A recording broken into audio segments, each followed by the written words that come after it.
இந்த ஊத்துக்குழி வெண்ணெயை ஜஸ்ட் ஒரு நாள் விட்டுட்டு மறுநாள் மெல்ட் பண்ணிக்கலான்னு விட்டால் இந்த பாய்லரில் இருக்கிற 13,20,000 மதிப்புள்ள பட்டர் 1100 கிலோ கடலில் தான் கொட்டணும். நம்ம SD Swarna pure Oothukuzhi ghee making process பார்க்கலாமா? ஊத்துக்குழி வெண்ணெயை இந்த 1100 கிலோ ஸ்டோரேஜ் கெப்பாசிட்டி உள்ள இந்த பாய்லரில் முதல்ல லோட் பண்ணுவோம்.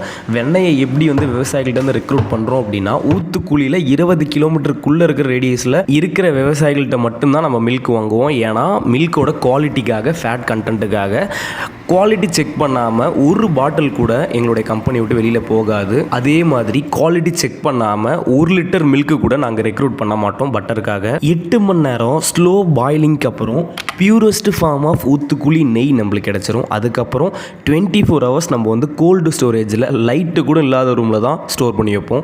ஏன்னு பார்த்தீங்க அப்படின்னா, இதோடைய அந்த குர்ன ஸ்ட்ரக்சர் வர்றதுக்காக. இந்த குர்ன ஸ்ட்ரக்சர் எதை ரெஃபர் பண்ணுது அப்படின்னா, இந்த ப்ரீமியம் குவாலிட்டியை ரெஃபர் பண்ணுது, இந்த நெய்யோடைய பியூர் கண்டென்ட்டை ரெஃபர் பண்ணுது. ஸோ என்னென்னு பார்த்தீங்கன்னா, நம்ம 24 ஹவர்ஸ் நம்ம கோல்டு ஸ்டோரேஜில் ஸ்டோர் பண்ணால் மட்டும்தான் இந்த நெய் பார்த்தீங்கன்னா இந்த குர்ன ஸ்ட்ரக்சர் இருக்குது பார்த்தீங்களா, அந்த குர்ன ஸ்ட்ரக்சர் வரும். அதுக்கப்புறம் என்ன பண்ணணும்னு பார்த்தீங்கன்னா, மிஷினில் ஃபில் பண்ணுவோம். இதில் எங்கேயுமே பார்த்தீங்கன்னா நீங்கள் பிளாஸ்டிக், ஒரு ஃபுட் பிளாஸ்டிக் கூட நீங்கள் பார்த்துருக்க முடியாது. எல்லாமே பார்த்தீங்கன்னா ஒன்லி எஸ்எஸ் மெட்டல்ஸ் மட்டும்தான் யூஸ் பண்ணியிருப்போம் எல்லா இடத்துலையுமே. அதுக்கப்புறம் மிஷினில் இருந்து பாட்டிலுக்கு கீயை மேனுவலாக ஒரு ஆள் வச்சு மட்டும்தான் நம்ம ஃபில் பண்ணுவோம். ஃபைனலாக நம்ம SD Swarna ghee ready to serve. அதுக்கப்புறம் என்னங்க, லவ் அண்ட் கேரோட நம்ம எஸ்டி ஸ்வர்ணா கீ பியூர் ஊத்துக்குழி நெய் ரெடி. என்ன பெண்டிங்னு பார்த்தீங்கன்னா, நீங்கள் இன்னும் ஆர்டர் பண்ணல, அது மட்டும் தான் வெயிட்டிங்கில் இருக்குது. கொஞ்சம் அந்த ஆர்டர் தான் பண்ணி பாருங்களேன். ஒரு டைம் ட்ரை பண்ணி பாருங்கள், கண்டிப்பாக மாற மாட்டீங்க.